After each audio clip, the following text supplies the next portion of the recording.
Morning for equity investor.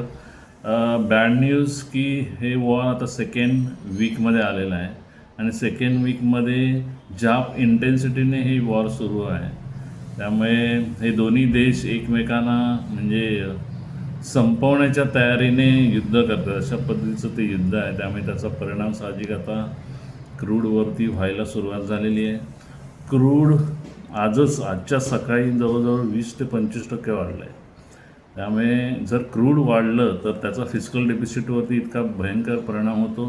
Crude वाढलं तर मग इन्फ्लेशन मोठ्या प्रमाणात वाढेल. इन्फ्लेशन वाढलं त्याचा परिणाम संपूर्ण अर्थव्यवस्थेवरती होतो. त्यामुळे साहजिक आहे RBIला सुद्धा जर इन्फ्लेशन वाढलं तर नेक्स्ट मीटिंगमध्ये कदाचित इंटरेस्ट रेटवरती निर्णय घ्यावा लागेल. कारण इन्फ्लेशन एवढ्या प्रमाणात जर गेलं तर मग इंटरेस्ट रेट एवढ्या कमी म्हणजे इतके कमी इंटरेस्ट रेट ठेवणं शक्य होणार नाही. त्यामुळे फारच सिच्युएशन आता क्रिटिकल होतं आहे. या गोष्टी कदाचित जर योग्य वेळी थांबल्या तर ठीक आहेत, नाहीतर थोडासा लाँग टर्म इम्पॅक्ट ह्याचा फार होऊ शकतो. त्यामुळे तुमचं एमर्जन्सी प्लॅनिंग करणं फार गरजेचं आहे. एमर्जन्सी प्लॅनिंगमध्ये तुमचं बजेट तुम्ही कंट्रोलवरती ठेवणं फार गरजेचं आहे. बऱ्याचशा गोष्टींचं आहे क्रूडमुळे साहजिक इंडियामध्ये क्रूड जर वाढलं त्याचा परिणाम सगळ्या गोष्टींवरती होतो.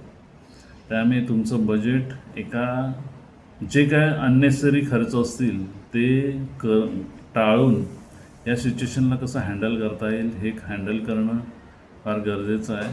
इक्विटी इन्व्हेस्टरना मी सांगेन की प्लीज डोंट गेट पॅनिक. एवढं पॅनिक होण्याची गरज नाही आहे.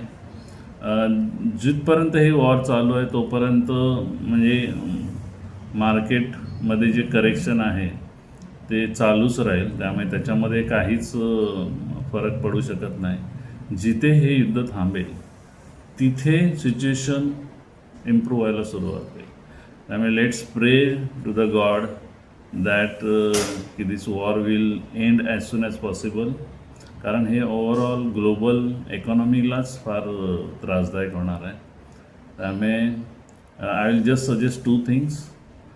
इक्विटी इन्व्हेस्टरने पॅनिक होऊ नये आणि दुसरं तुमचं जे कंटिन्सी प्लॅनिंग आहे कंटिन्सी प्लॅनिंग इन प्लेस ठेवा.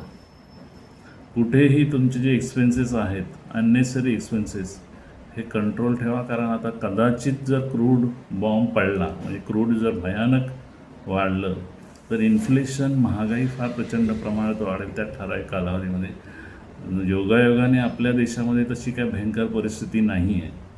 We are a very stable economy. आपली इकॉनॉमी फार स्टेबल आहे आणि साहजिक आहे गव्हर्नमेंट त्याच्यामध्ये वे आउट काढेलच. म्हणजे कशा पद्धतीने क्रूडचा जो इम्पॅक्ट आहे तो इतर गोष्टींवरती पडणार नाही यासाठी ते साहजिक स्टेप्स घेतील.